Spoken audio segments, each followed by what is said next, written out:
Bomb ഭീഷണിയെ തുടർന്ന് വിമാനം അടിയന്തരമായി ലാൻഡ് ചെയ്തു. തിരുവനന്തപുരം മുംബൈ വിമാനമാണ് തിരുവനന്തപുരം അന്താരാഷ്ട്ര വിമാനത്താവളത്തിൽ അടിയന്തരമായി തിരികെ ഇറക്കിയത്.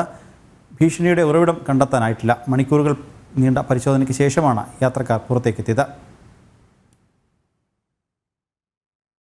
രാവിലെ 7:40ഓടെയാണ് തിരുവനന്തപുരം വിമാനത്താവളത്തിൽ തിരുവനന്തപുരം മുംബൈ വിമാനം അടിയന്തരമായി ലാൻഡ് ചെയ്തത്. ബോംബ് ഭീഷണിയുണ്ടെന്ന സന്ദേശം പൈലറ്റാണ് എയർ ട്രാഫിക് കൺട്രോളിന് നൽകിയത്. യാത്രക്കാരെ വിമാനത്തിൽ നിന്ന് മാറ്റി എയർ ഇന്ത്യ വിമാനം ഐസൊലേഷൻ ബേയിലേക്ക് നീക്കി. മണിക്കൂറുകൾ നീണ്ട പരിശോധനയ്ക്ക് ശേഷമായിരുന്നു യാത്രക്കാർ പുറത്തേക്കെത്തിയത്. ബാഗേജ് ഐഡന്റിഫൈ ചെയ്യാനായിട്ട് പറഞ്ഞു. എല്ലാവരുടെയും ബാഗേജ്, ക്യാബിൻ ബാഗേജ് ഐഡന്റിഫൈ ചെയ്യാനായിട്ട് പറഞ്ഞു. എല്ലാവരും അവരുടെ ബാഗേജ് ഐഡന്റിഫൈ ചെയ്തു. അത് കഴിഞ്ഞിട്ട് പെട്ടെന്ന് 7:45 ആയപ്പോൾ ഫ്ലൈറ്റ് ലാൻഡ് ചെയ്തു.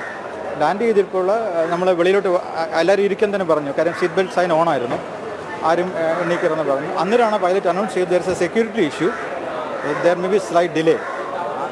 ഇതാണ് നമുക്ക് ലാസ്റ്റ് കിട്ടിയത്. വിമാനത്തിനുള്ളിലെ ശുചിമുറിയിലെ ടിഷ്യൂ പേപ്പറിലാണ് ഭീഷണി സന്ദേശം ഉണ്ടായിരുന്നത്. വിമാനത്തിലെ ക്രൂ അംഗങ്ങളാണ് വിവരം പൈലറ്റിനെ അറിയിച്ചത്.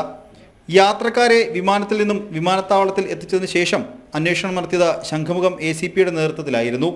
ബാത്റൂമിനകത്ത് എഴുതിയിട്ടുണ്ടായിരുന്നു. അത് അന്വേഷണം നടക്കുന്നുണ്ട്. അവിടെ ACP ശംഖുമുഖം ടീം വെയിറ്റ് ചെയ്യുന്നുണ്ട്. ഇത് കഴിഞ്ഞിട്ട് റിവ്യൂ കമ്മിറ്റി കൂടും.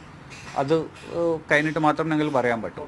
അതേസമയം വിമാനം തിരിച്ചു മടങ്ങാൻ വൈകിയതിനെ തുടർന്ന് യാത്ര തടസ്സപ്പെട്ട യാത്രക്കാർ എയർ ഇന്ത്യ ഓഫീസിന് മുന്നിൽ പ്രതിഷേധിക്കുകയും ചെയ്തു. ജനം, തിരുവനന്തപുരം.